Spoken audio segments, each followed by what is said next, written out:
gusto que volvamos a coincidir en este espacio virtual para poder platicar, discutir, debatir y construir algunas conclusiones que puedan sentar las bases de nuevos aprendizajes para irnos convirtiendo en docentes digitales en esta sociedad contemporánea a la que ya a estas alturas hemos tratado de acercarnos y de destriparla un poquito para tratar de entender cómo opera en la vida real y cómo se fuga a la vida virtual. Esta tarde nos corresponde hablar de estrategias didácticas.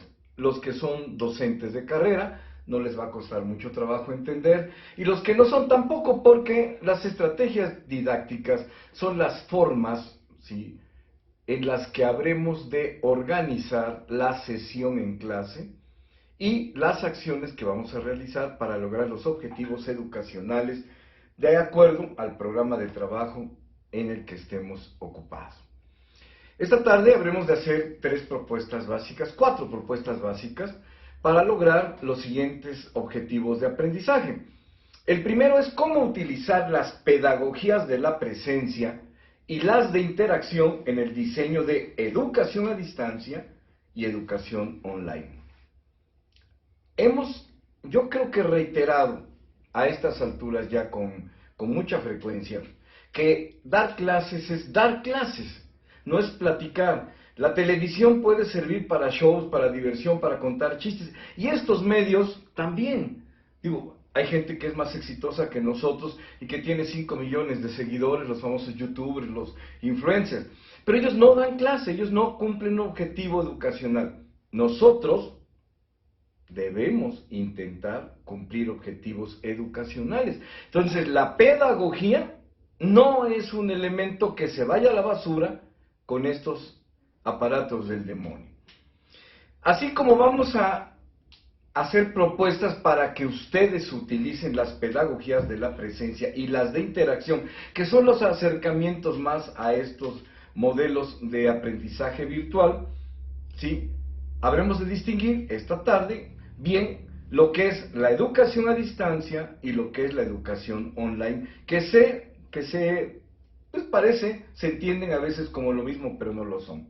Y después de eso, con objetivo de aprendizaje, cómo definir nosotros, no los libros, no los autores, ¿sí?, las estrategias didácticas digitales que vamos a utilizar en esta aula virtual, en este ambiente virtual, para ejecutar los objetivos de la educación a distancia, de la educación online, y también evaluarlos. Esta chamba es muy propia de las responsabilidades del docente. Bueno, nuestra primera propuesta, que vamos a dejar al debate, se titula de la pasividad a la presencia y a la interacción. ¿Qué queremos decir con pasividad?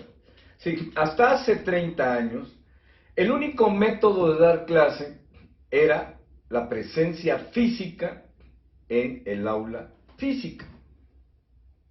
Ahora, el concepto de presencia no pasa por la presencia del individuo en cuerpo, sino nada más en mente.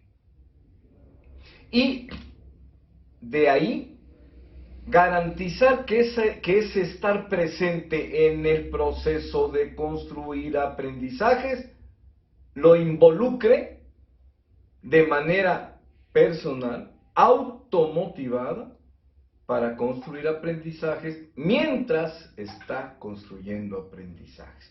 Y esto lo hemos dicho, ¿por qué? Porque la sociedad nos exige respuestas inmediatas. Pero también exige que, aunque no esté físicamente el alumno, interactúe en la construcción de los aprendizajes. Un maestro de hace 50 años diría: eso no es posible.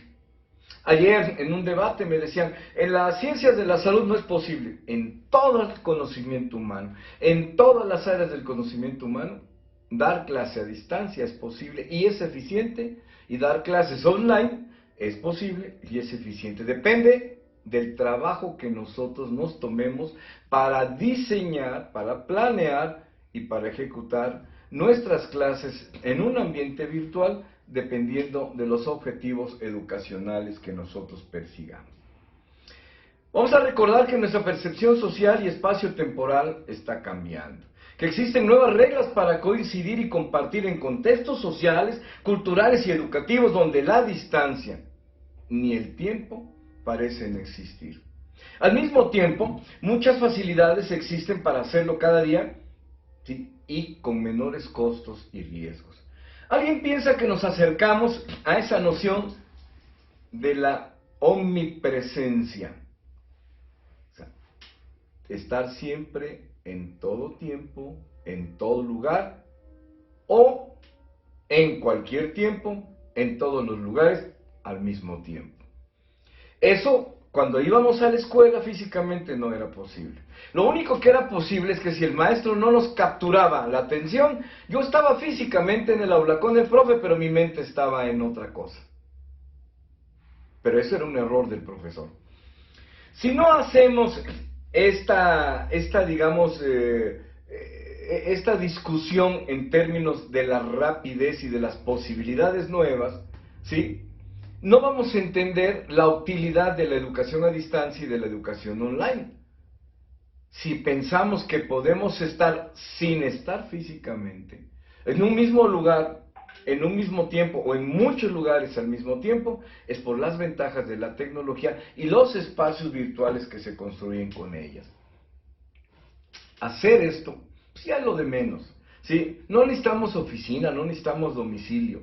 Necesitamos, eso sí, tener uno de estos aparatos del demonio que usted conoce, el smartphone, la laptop, la tablet o una computadora de oficina o algún otro sistema mayor, dependiendo del nivel de operatividad en el que usted esté practicando.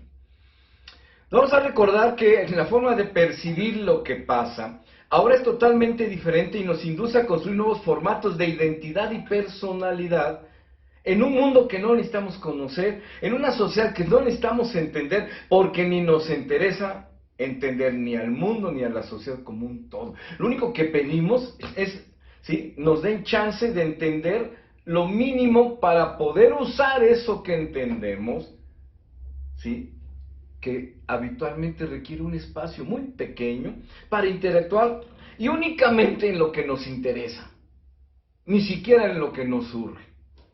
Esto cambia la visión holística de la educación, ¿sí?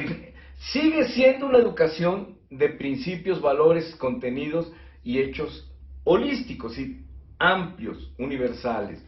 Pero ahora es el individuo el que dice lo que quiere.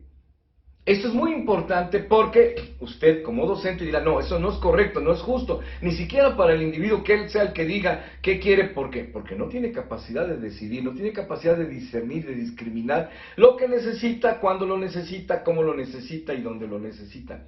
Sí, es cierto. En la visión antigua así era. Por eso el maestro era el que conducía y nosotros nos poníamos en manos totales del maestro. Pero ahora, con las prisas, que tenemos que construir un aprendizaje para resolver un problema ahorita, y apenas lo estamos terminando, y ya se necesita otro, y ya se necesita otro, y ya se necesita otro, ¿sí?, lo que se necesita es que nosotros nos metamos a la construcción del aprendizaje para construir los demás aprendizajes, y hacerlo rápido. Esto ha transformado la práctica educacional y le fija objetivos adicionales a los que de por sí ya tiene la práctica educacional, para poder ofrecer un valor de uso a los individuos. Pero también lo aleja, ¿sí?, o sea, a la práctica educacional la aleja de los largos tiempos para la construcción teórica, para su divulgación y aprovechamiento. Le impone también instantes para concebirse, utilizarse y actualizarse a la velocidad del clic. También exige entender la naturaleza y posibilidades de utilización de las tecnologías digitales, ¿sí?, para poder usar los que son ahora nuestros nuevos lápices, nuestros nuevos cuadernos, que también hay un lápiz en la computadora y hace maravillas. Bueno, quisiéramos proponerle a ustedes que aprender y conocer ya no dependen del almacenamiento del saber acumulado, como veníamos hasta hace menos de 30 años. Ahora depende más de cómo utilizarlo para transformarlo en nuevos e inmediatos saberes que la realidad cambiante exige en el momento mismo en el que se está pidiendo. ¿Cómo ha sido posible llegar a esto? En la educación presencial, en el modelo antiguo, ¿sí?, habíamos avanzado al uso, ¿se acuerdan? Estuvo muy de moda en la docencia, incluir las TICs en la educación, sí, las empezábamos a incluir en la educación presencial física.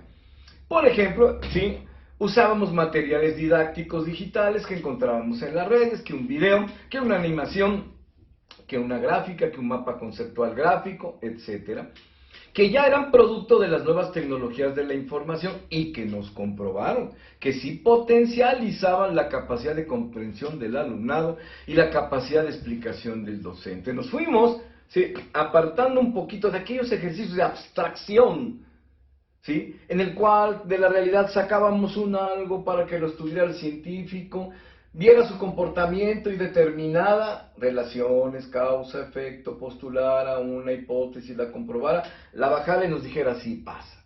Ya no hay tiempo de eso. Luego, sí, incursionamos en la educación a distancia y ahora, por ejemplo, estamos viendo las prisas de esta pandemia nos han ubicado con urgencia que ni siquiera nos hemos dado cuenta y ahora todos los profes andan viendo cómo dan clase a distancia, como Dios les ayuda, y a veces pensamos que damos clase a distancia y vayan a saber ustedes si lo estamos haciendo.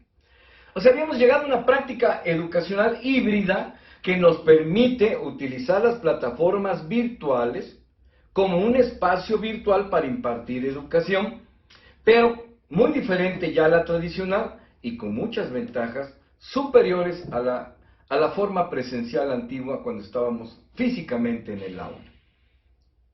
Ya venimos con una experiencia larga de, ¿sí?, educación a distancia. Hay muchos modelos, hay muchas cosas incompletas, lo que usted quiera, pero lo podemos hacer.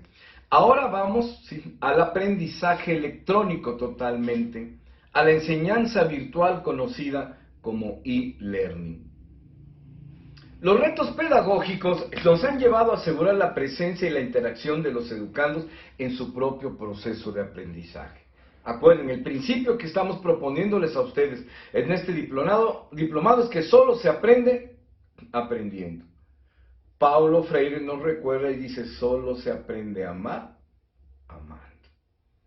Necesitamos aprender a construir aprendizajes en la interacción misma del acto educativo, donde nos guiaba el maestro, nos facilitaba, nos motivaba para que construyéramos aprendizajes. Ahora, sí, el postulado educacional contemporáneo es aprender a aprender sobre la marcha y va a concluir en que es una educación a distancia. Porque el conocimiento acumulado no responde con eficiencia a las necesidades del momento cuando una persona demanda aprendizajes para solucionar dudas o problemas del momento también. Tampoco pueden esperar a que se formalicen los tradicionalmente vastos cuerpos teóricos y el mismo tiempo largo para que estén disponibles. Por eso, presencia e interacción son ahora elementos claves de las metodologías para el proceso enseñanza-aprendizaje. Es decir, ¿sí?, son las nuevas pedagogías emergentes para utilizar mejor las tecnologías, los espacios virtuales, pero hacer que el espacio virtual, que no sabemos dónde está, ¿sí?, pero que sí lo podemos utilizar, nos permita un ejercicio de enseñanza-aprendizaje. No nada más de platicar, ¿sí?, en una pantallita, en una imagen. El primer postulado que debemos recordar es que dar clase a distancia no es lo mismo que dar clases online. El primer problema que queremos plantear a su consideración es entender los dos conceptos básicos sobre los que se construyen las comunidades virtuales de aprendizaje en los espacios virtuales.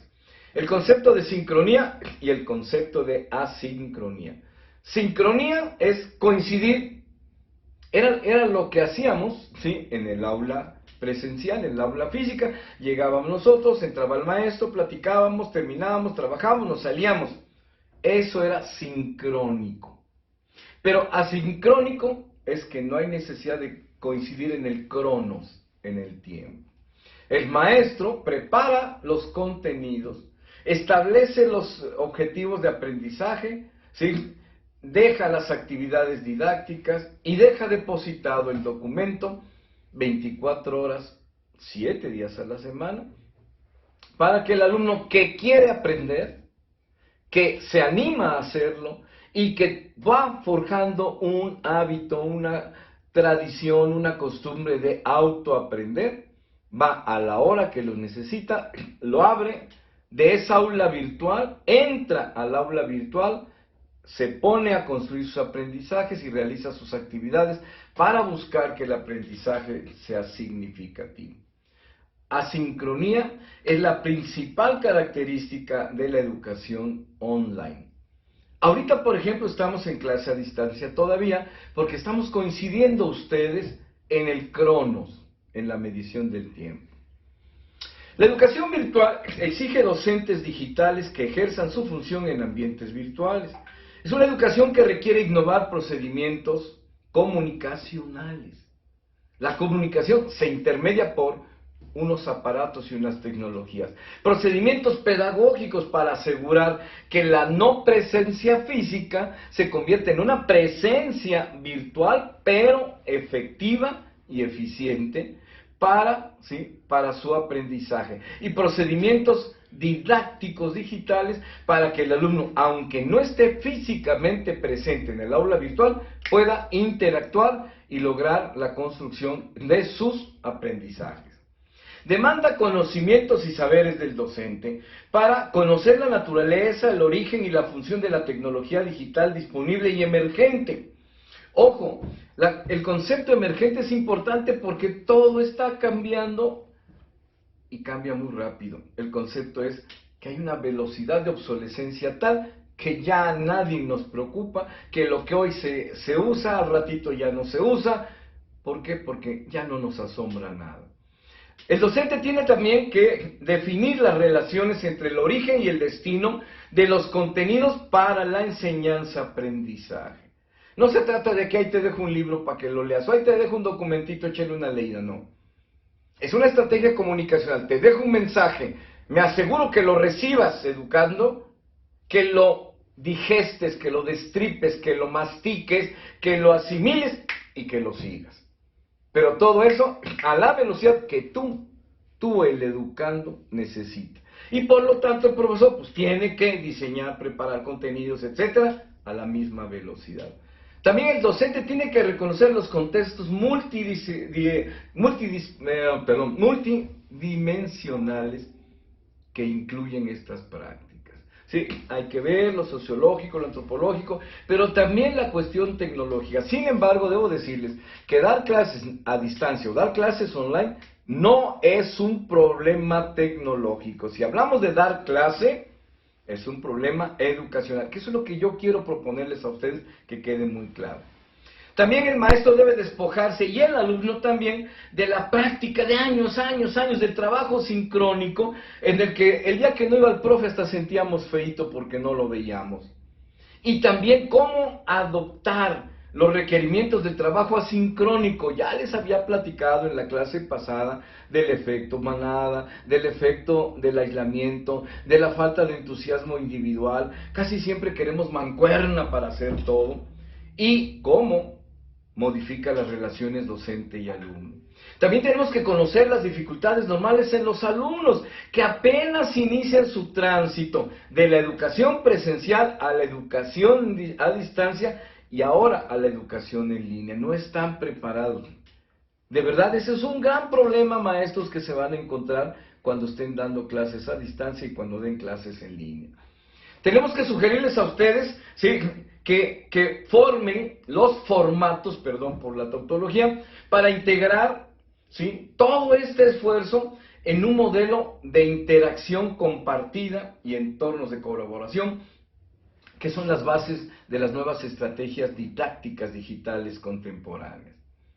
Entender que una clase virtual, un curso totalmente online, se diseña, se produce y se dispone en un espacio para utilizarse a donde el alumno se conecta por motu propio, ¿sí?, a la hora y el día que le sea necesario. Ingrese a la sala virtual o al aula virtual, interactúe por sí solo con los contenidos ahí depositados y él solo construya los aprendizajes que le sean necesarios. Es un mundo donde hay que leer, donde hay que ver, y si acaso el docente es muy cuidadoso, le deja uno que otro video donde él platica, aunque no sea sincrónico, con el alumno, o documentos de animación digital. Pero la mayor parte de los modelos es estar leyendo en la pantalla. Con todo, también no debemos descuidar docentes que se necesitará un espacio para la comunicación interpersonal, para asesoría, tutoría o gestión de documentos, que habitualmente se puede hacer paralelo en una comunidad de Facebook o en una comunidad, en un grupo de WhatsApp. La experiencia pues se vino construyendo desde incluir el material audiovisual en clase presencial, usar materiales didácticos digitales seleccionados o producidos para un uso determinado en clase presencial, ingresar por momentos a un aula virtual desde el aula física para notificaciones, depósito de materiales didácticos utilizado en la clase presencial física, o el depósito de la bibliografía y hasta los exámenes o evaluaciones del propio curso. Ahora mismo estamos en una educación no presencial, pero en la modalidad de clase a distancia, mediada por un espacio virtual o plataforma que nos permite coincidir o interactuar. Y luego tendremos que avanzar a las clases totalmente virtuales que se llaman online o en línea. Vamos al primer debate con estas propuestas a ver qué piensan.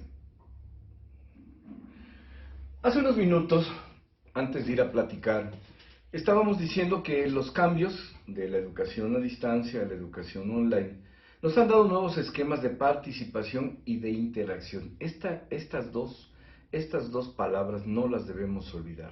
Participar e interactuar, porque también se puede participar pasivamente, no debemos olvidarlo. Interactuar en los procesos y los momentos de crear y recrear nuestros propios contextos de relación y comunicación, para aprender a navegar en la sociedad líquida. Eso ya lo hemos dicho. ¿Qué hemos logrado? Mayor dinamismo y un papel más activo de los usuarios. Ahora ya se les llama así a todos los que entramos, ya sea un proceso educacional, ya sea un proceso de, no sé, sociológico, hasta procesos mercadológicos, pero en este caso los usuarios solamente habría dos, el docente y los alumnos. Pero ahora como creadores de información al mismo tiempo y creadores de contenidos. Antes éramos observadores y consumidores. El nuevo eje educacional para estos modelos de online se integra por la importancia de la relación y el énfasis en las responsabilidades de aprendizaje. La pelota está en la cancha de los que quieren aprender. ¿Por qué? Porque ellos deben ir, buscar, encontrar, utilizar, sí, aprender, volver a aprender y volver a utilizar. Estamos en Internet. No hay educación online fuera del Internet. Utilizamos productos digitales multimedia para facilitar la enseñanza y nuevos modelos de educación y docencia.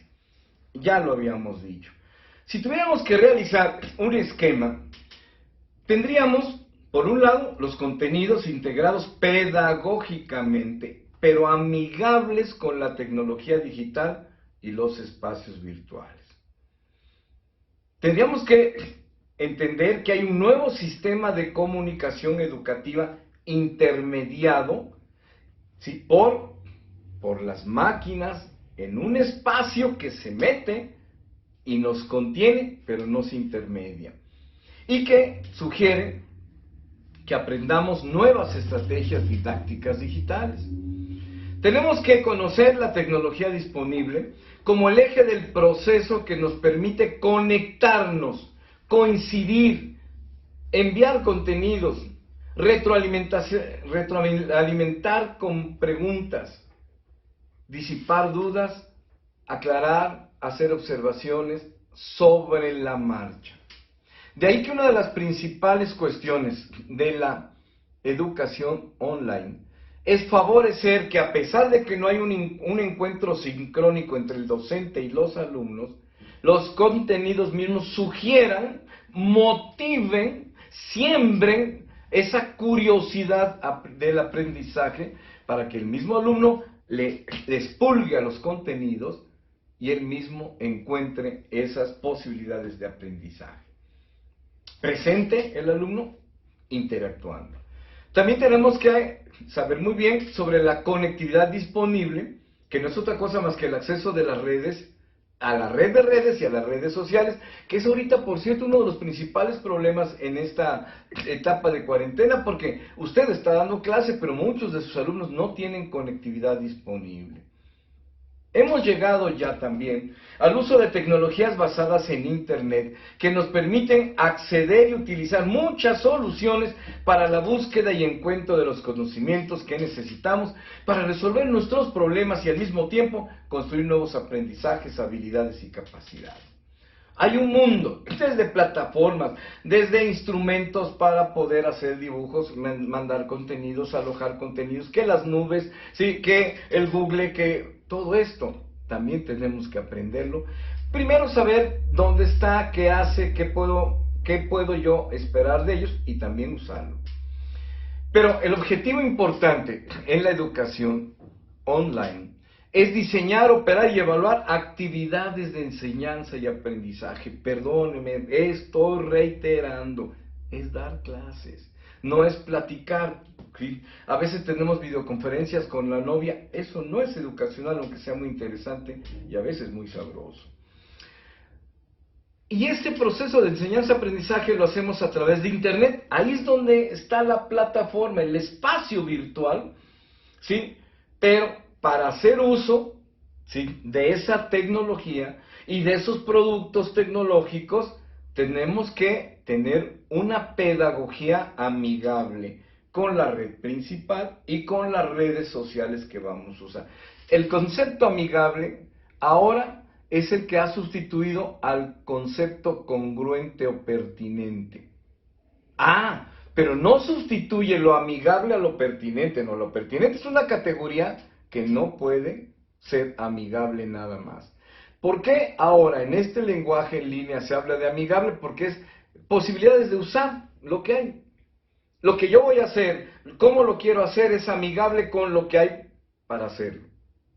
No es pertinente. El pertinente, el concepto pertinente, es un objetivo educacional en el sentido de que las clases que yo voy a dar, el proceso de enseñanza-aprendizaje que voy a guiar, facilitar y motivar, ¿sí?, sea pertinente con los objetivos del alumno, con las necesidades del alumno, con los problemas que el alumno tiene que resolver y que sea pertinente y congruente en el momento en que los necesita para poder resolver dudas o para resolver problemas. Debemos construir un entorno favorable para el aprendizaje, utilizando nuevas posibilidades de comunicación educativa. Estos aparatos del demonio, nos dan un chorro de posibilidades de comunicación educativa y, por cierto, nos garantizan mayores márgenes de eficiencia. Todos ellos se derivan de las tecnologías de información y nos van a permitir recrear al mismo tiempo una nueva modalidad de aprendizaje. El aprender aprendiendo, el hacer haciendo. Con eso aseguramos la presencia y la interacción de los educandos, aunque físicamente no estemos juntos, y también se favorece la creación de una comunidad de relación que es muy importante. Acuérdense, el alumno individual tiene muchos problemas y el trabajo colaborativo. Esto que es de las clases presenciales sigue estando vigente en las clases online, pero sin la presencia física. Igual que usted le escribe a sus cuates. En el grupo de WhatsApp, por ejemplo, donde están los directivos de mis escuelas, nos escribimos, nos decimos, intercambiamos opiniones, intercambiamos documentos, videos, etc. Vamos a detenernos un poquito en la educación a distancia. Ahorita estamos en una clase a distancia porque estamos sincrónicos. Aunque intermediados por este espacio, usted está en su casa, ¿sí? Yo estoy aquí en la mía, pero estamos coincidiendo en el espacio temporal. Por eso todavía estamos en el modelo a distancia. Aún no hemos incursionado en una clase virtual, que por cierto lo haremos a partir del lunes cuando les deposite, ¿sí?, las nuevas clases que vamos a que vamos a empezar como taller a revisar para que podamos nosotros adaptarnos y adoptar, ¿sí?, formatos de educación online. El lunes tendrán ustedes disponible la siguiente sesión en el formato online y estará donde debe estar, en nuestra plataforma, en la sección que se llama Archivo de Librerías, en el aula virtual que nos corresponde, y ustedes van a ir a la hora que puedan, la sacan, la estudian, interactúan, resuelven, y en la clase presencial, que será el otro viernes, que será el otro sábado, vamos a debatir sobre los resultados que ustedes tienen. Se trata de que ustedes construyan sus aprendizajes para que sean mayormente significativos. La relación docente y alumnos, ya lo dijimos, es intermediada por los espacios virtuales y por los instrumentos digitales. En esas condiciones intentamos realizar un proceso de enseñanza-aprendizaje. Las metodologías para este proceso deben estar enmarcadas en los modelos y enfoques educativos que más se acerquen a una utilización racional y eficiente de las tecnologías disponibles para la facilitación de que el alumno solito construya sus aprendizajes. En la clase anterior habíamos concluido de que el enfoque que más pudiera arroparnos por el momento es el enfoque constructivista, racional, y la autoría educativa ahora en este nuevo vuelco de política educativa nos pide que integremos contenidos de los enfoques humanistas, y yo diría que en estos espacios es muy importante sintetizar todo ese esfuerzo con una salida a competencias.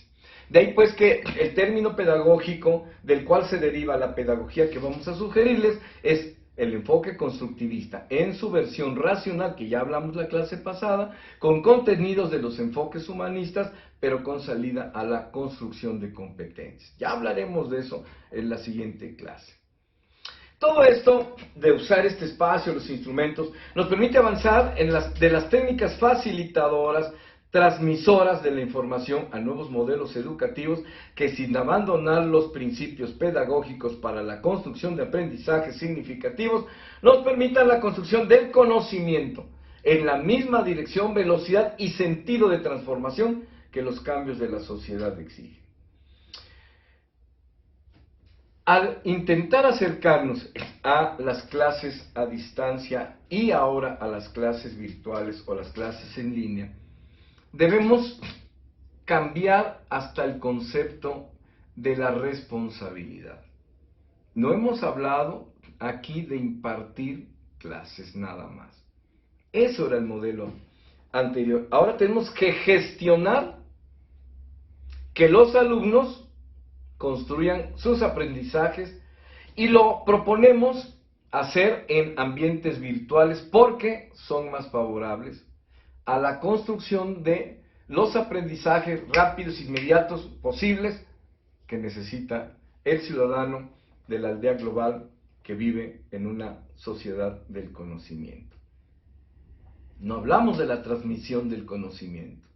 Gestionar aprendizajes sí pasa por una propuesta de contenidos que se comparten, no se transmiten, porque el alumno no es un ser al que hay que darle vida, sino al contrario, es un ser al que hay que aprovechar su ánime, su capacidad de aprendizaje, para que él construya los aprendizajes que necesita para vivir. Sí, lograr esto depende de la capacidad, la competencia del docente para crear entornos de aprendizaje que motiven a los educandos a una disciplina, primero, de autoaprendizaje individual, segundo, de permanencia, y tercero, de interactuación. Se dice rápido, no está tan fácil. Nosotros mismos, ¿sí?, no estamos acostumbrados a que al regreso de la cena de aniversario de la escuela, 11 de la noche, que no me siento tan cansado, voy a mi máquina, entro a mi plataforma digital de aprendizaje, voy al aula virtual donde estoy realizando un curso, abro, entro al aula, saco los contenidos y me pongo a interactuar con ellos. Es muy difícil. Estamos tan acostumbrados a que nos digan de 6 a 7, lunes y martes. Oye, el miércoles no se puede. La idea de la educación online es que no hay tiempo para que el alumno busque la posibilidad de construir aprendizajes. Y lo clásico es 24-7. ¿Qué quiere decir? Que la oportunidad de construir aprendizajes debe estar abierta 24 horas, solo 7 días a la semana, no necesitamos más. Y esto es un gran avance porque ya no necesitamos estar físicamente al mismo tiempo.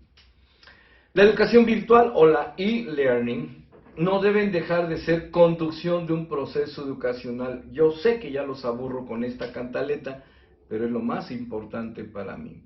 Que no vayamos a confundir que dar clases es una videoconferencia donde charlo con mis alumnos, sí. Aparentemente el formato de interacción debe ser simple, ágil, agradable, no debe ser monótono, no debe ser aburrido, pero no debe dejar de ser educacional.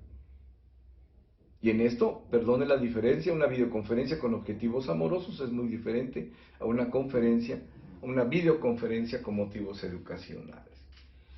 En el nuevo mundo de las redes sociales y la interconexión a Internet con saturación de información, ya el conocimiento, el intercambio de significados, no es a través del envío de simples mensajes, sino de nuevos escenarios de infinitos nodos. ¿Se acuerdan de lo que nos decía el maestro Castel? Bueno, de una red. Hay que construir, ¿sí?, redes, ampliar las redes, ¿sí?, con muchos nodos. Cada nodo es una persona, es un actor que establece relaciones que vamos a definir como vínculos y que los vínculos abren relaciones más grandes que se llaman hipervínculos. Y todo eso forma ambientes para crear, para comunicarse virtualmente, donde este nuevo medio, que es la Internet, se convierte en una nueva realidad, en un nuevo mensaje. ¿Se acuerdan de lo que dijimos cuando hablamos de Marshall McLuhan? ¿Sí? El medio es el mensaje. Es decir, sí se logra que en el escenario de posibilidades que construimos, no en el aparato, sino en el espacio, esté la nueva realidad para construir aprendizajes. También donde la realidad social y la realidad virtual desdibujan límites e identidades compartidas. En la bibliografía les estoy dejando a estos 3 autores, ¿sí? Son 4 que me interesa agregarlos para que los conozcan. Hablamos en la clase anterior, ¿sí?, de que hay una nueva sociedad en red interconectada. Desde el punto de vista de Manuel Castel, que es el autor más referenciado, que nos lleva a autores fundamentales como George Siemens y Stephen Downes, que se basan en los principios de la neurociencia, la ciencia cognitiva y la teoría de redes, para postular una teoría del conectivismo.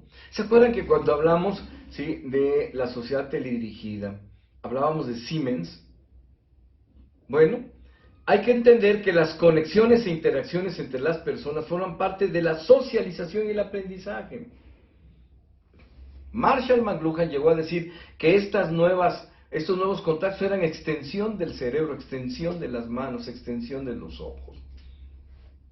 Y de ahí han emanado modelos muy concretos del conocimiento abierto, que ahora se llaman MOOC en inglés, Massive Open Online Course, que no es otra cosa más que un curso que tiene acceso para muchos, como ahorita estamos conectados 192, estamos conectados hoy en día 78 compañeros. Bueno, ya sean modelos educativos fundados en nuevas pedagogías amigables, con las tecnologías digitales que utilicen nuevos procesos educacionales de comunicación didáctica, pero no debemos dejar de hacerlo. Las clases online requieren que el docente entienda un nuevo procedimiento comunicacional intermediado con fines educativos. El uso de las pedagogías, los enfoques pero adaptados amigablemente a la tecnología y a los espacios, y nunca deje de pensar que el proceso sigue siendo enseñanza-aprendizaje, aunque esté ahora el mayor énfasis en el lado de apoyar, guiar, facilitar y motivar el aprendizaje. Vamos a platicar todos de una vez sobre esta propuesta que acabo de decir. Bueno, nuestro siguiente objetivo de aprendizaje es diseñar, operar, evaluar planes estratégicos educacionales para entornos virtuales. Es decir, ustedes se recordarán que la metodología que todos ustedes han abrevado para la planificación incluye diferentes modelos. Nosotros escogemos el estratégico, ¿sí? Y que permite establecer como responsabilidades previas al ejercicio de una responsabilidad, establecer un plan de acción que define unos objetivos que habitualmente son calificativos, cualitativos, son calidades, que para lograrlos requieren un programa de trabajo, ¿sí? Una metodología, o sea, una serie de estrategias, unas acciones concretas y hechos bien determinados para que cuando logremos todo eso, se hagan realidad los objetivos del plan de acción. Bueno, vamos a hablar de eso para poder nosotros diseñar, con base en la planeación estratégica, nuestros cursos virtuales. La sociedad en general, las comunidades en particular, donde se gestan las percepciones de nuestros alumnos, señalan el deber ser educacional. Por eso el curso empezó con conocer la sociedad contemporánea. Los instrumentos y sus posibilidades de uso para crear ambientes favorables para la construcción de aprendizajes señalan las posibilidades de lograrlo. Debemos también transformar lo posible en probable, con mayores ventajas comparativas a los métodos tradicionales. Hoy en día, la realidad virtual nos permite potencializar ese esfuerzo y obtener mejores resultados cualitativos y cuantitativos en este objetivo. La aplicación de los modelos pedagógicos emergentes, apropiados para ambientes virtuales, por lo menos los actuales, requieren estrategias didácticas digitales también emergentes. ¿Qué estrategias, acciones y metas perseguiremos? Depende del modelo, del enfoque pedagógico digital, de las herramientas digitales que se usarán, de una concepción clara y precisa del docente digital sobre cómo utilizar estas oportunidades tecnológicas, pero sobre todo convicciones, conocimientos y saberes educacionales también precisos. Este ejercicio define el plan, programa, estrategias, acciones y metas a realizar. El principio es que nada debe ser improvisado si queremos que sea de calidad, si queremos que tenga un valor de significancia permanente y si queremos sobre todo que nos garantice un enorme margen de acierto. La planeación que más se usa es la estratégica. Postula ser en congruencia con los objetivos que se persiguen. No es una herramienta de predicción o pronóstico, es una herramienta de hechos. La planeación estratégica es una herramienta de gestión que permite establecer el quehacer y el camino que deben recorrer las organizaciones para alcanzar las metas previstas, teniendo en cuenta los cambios y demandas que impone su entorno. En este sentido, es una herramienta fundamental para la toma de decisiones al interior de cualquier decisión. No podemos decidir nada si no está planeado. Por lo menos, saber qué queremos y qué tenemos que hacer para llegar a lograrlo, en qué tiempo, en dónde, en qué forma también. La planeación estratégica es un ejercicio de formulación y establecimiento de objetivos y especialmente de los planes de acción que conducirán a alcanzar esos objetivos. Parte de reconocer las posibilidades propias internas, nuestras fortalezas y nuestras debilidades, para que quien las va a usar sepa el terreno que pisa.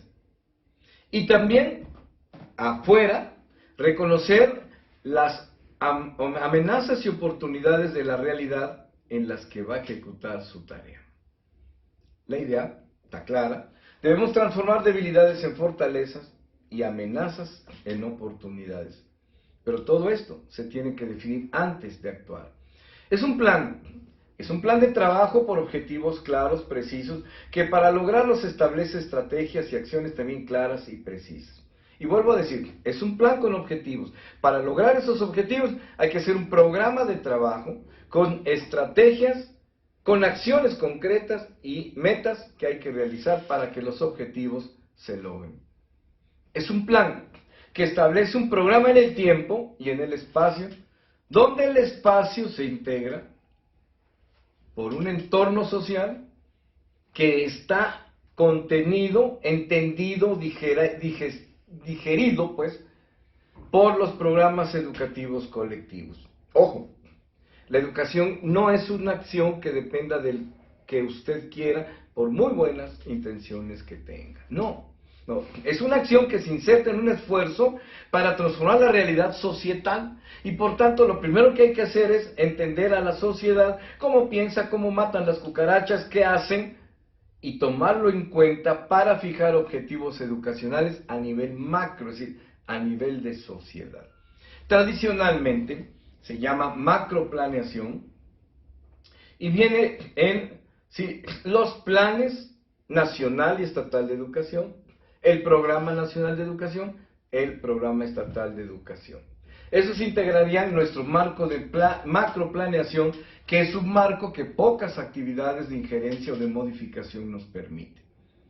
Luego hay un entorno comunitario, la comunidad donde llego a trabajar, mi comunidad de aprendizaje que se llama Escuela Primaria Margarita Cardoso, para que apliquemos los objetivos de esos planes en la unidad de nuestro trabajo. Y eso requiere un ejercicio de mini planeación. Y luego vamos al entorno individual. Cuando yo como docente, parte de esa estrategia nacional educativa, parte de las estrategias regionales de educación, tiene que operar la parte que le toca al docente en su aula virtual o en su aula presencial para ejecutar los objetivos del curso o las actividades pedagógicas y didácticas que le correspondan. Ese es nuestro entorno que llamaremos microplaneación. El tiempo se calcula más en el corto y el plazo inmediato. Para la planeación sí es importante determinar objetivos a corto, a mediano y a plazo largo. Pero ahora, en esta velocidad de la sociedad líquida, lo que más se debe calcular es el cortísimo plazo y el plazo inmediato. ¿Cuánto, cómo, hacia dónde cambiará la sociedad dentro de 10 años? Solo un mago de esos que salen en la televisión y que le leen a usted su futuro, su carta astral y le dicen sus posibilidades. La educación no sirve para eso y usted lo sabe muy bien. Nuestra responsabilidad es que ningún alumno olvide o considere innecesarios los compromisos a largo plazo. La educación tiene que señalarnos al menos un camino del cual mientras se pueda, se deba y se quiera no nos salgamos, a pesar de que la sociedad como una ola líquida va y viene y va para allá y va para acá y va en un recipiente circular, ahora en un triangular. No, la educación debe tener un formato siempre de un ideal, un deber ser a largo plazo. Que también la concepción de largo plazo, antes fíjese, se hablaba de que el corto plazo es 1 año, el mediano plazo 5 y el largo 10. Hoy, el corto plazo es ahorita. El plazo inmediato es en esta semana, ¿sí? El plazo, digamos, medio plazo es, no sé, un mes y a lo mejor el largo plazo, muy largo, sería 1 año. La planeación en la educación superior. Los planes nacional y estatal, los programas nacional y estatal en sus compromisos estratégicos para la educación superior constituyen nuestro marco de macroplaneación. Los postulados estratégicos de la institución de educación superior, donde trabajamos como la misión, la visión, la filosofía, la política de calidad, ¿sí? El plan de desarrollo institucional y el programa anual operativo institucional, ¿sí? Hasta el plan y sus programas académicos por cada licenciatura o maestría o doctorado deben coincidir y establecer nuestro marco de mini planeación. Cada comunidad educativa, en este caso la nuestra, una comunidad universitaria, integrada en consejos académicos, ya sea de áreas del conocimiento o de cada programa de carrera, deben producir los instrumentos de microplaneación que deben integrarse en una guía didáctica para ejecutar cada asignatura. No se preocupen, ya trabajaremos con la propuesta de guía didáctica y de la microplaneación que les vamos a sugerir en la siguiente jornada. Cada uno de los programas de asignatura que integran el plan y programa de una carrera requiere un esfuerzo de microplaneación a través de la guía didáctica para ejecutar el proceso de enseñanza-aprendizaje correspondiente a cada asignatura. Reitero, macroplaneación, planes y programas nacionales y estatales. Mini planeación, ¿sí? El plan de trabajo en la comunidad donde directamente incidiremos en nuestro esfuerzo educacional. Microplaneación, el ámbito de mi trabajo en el aula, sea virtual o sea presencial, donde yo voy a conducir un curso para guiar y facilitar y motivar a mis alumnos para que construyan sus aprendizajes. Los tres son el marco general de la planeación y por lo tanto es algo que no debemos dejar de realizar. ¿Por qué? Porque el margen de errores se minimiza cuando uno planea lo que va a hacer. Aquí no hay ahí se va, aquí no hay a la mexicana o al valor mexicano. Decíamos que en el esfuerzo de microplaneación, que es el más importante para nosotros, porque en el esfuerzo nacional ni siquiera nos consultan, y en el regional pues lo ven los directores, los supervisores, no. En el marco de la microplaneación, donde yo soy el responsable, sugerimos un formato que reúna, incluya y haga coincidir esos propósitos de microplaneación que le llamamos guía didáctica, y que no es un concepto nuevo, aunque este que vamos a proponer sí tiene innovaciones. Yo recuerdo, mi madre dio clases muchos años y siempre tenía su cuaderno de avance programático, que es como el tatarabuelito de esta guía didáctica, obviamente en un entorno diferente, con objetivos diferentes. La guía didáctica para guiar, ¿se acuerdan? Tenemos que guiar, facilitar y motivar. Bueno, vamos a hablar de guiar. La guía didáctica para guiar establece las prioridades particulares de cada tema y subtemas del temario del curso, Geografía 1, que es la que voy a dar. Los aspectos pedagógicos vienen en esos temas y en esos objetivos de aprendizaje. También establecen particulares para compartir los contenidos de la ciencia, la tecnología y la experiencia. Es decir, cómo los vamos a ir compartiendo en el tiempo y en el espacio virtual, en el caso de la educación en línea. Para guiar a los alumnos, la guía didáctica define los objetivos de evaluación de los aprendizajes a construir. Hay una norma de la calidad, maestros, que dice: si lo que vas a hacer no lo vas a evaluar, no lo hagas, no vale la pena. Pero si vas a hacer algo, siempre establece tú mismo tus parámetros de evaluación para saber si lo lograste, y si lo lograste serás de calidad, y si no lo lograste no serás de calidad, y hay que retroalimentar, revisar y corregir lo que haya que corregir. Tampoco esto es un ejercicio de magos y no es un ejercicio infalible. La planeación nos ayuda a cometer el mínimo de errores, pero hay errores, a pesar de que se planea antes de actuar. Como guía, para guiar, pues la guía didáctica establece objetivos de enseñanza-aprendizaje de la asignatura que estoy dando, Geografía 1, que es el ejemplo, en congruencia con el programa completo de la asignatura y el plan y programas de la carrera de la que se desprende. Si somos maestros de primaria, bueno, del plan de educación del nivel primaria, etc. También organiza las actividades didácticas en el aula y en la casa. La guía didáctica, para facilitar a los alumnos, ¿sí?, distribuye, ¿sí?, las actividades en oportunidades calendario para las sesiones de trabajo. Ejecuta las estrategias y acciones didácticas favorables. Diseña, produce o selecciona el material didáctico compatible con los objetivos de la asignatura y amigable con los instrumentos digitales seleccionados. La guía didáctica, para motivar a los alumnos, define estrategias de fortalecimiento al autoestudio, al autoaprendizaje, la consulta en línea, el trabajo colaborativo en línea. Y también establece reglas de evaluación en consenso con los propios alumnos. Construye también una comunidad virtual de aprendizaje. Ya en el taller que vamos a iniciar la próxima jornada, ya vamos a revisar los formatos que proponemos y que vamos a debatir en clase. Reiteremos ahora que en la planeación estratégica es importante su formulación, pero también su seguimiento, pues a partir de los resultados es que realmente se pueden establecer cambios y tomar decisiones. Recuerden, todo proceso de ejecución de un plan requiere evaluación y retroalimentación con nuevas decisiones que corrijan o amplíen, en su caso, de los buenos resultados. Bueno, esta es la propuesta. ¿Qué les parece? Vamos a discutirlo. Ese es el chiste también de la interacción.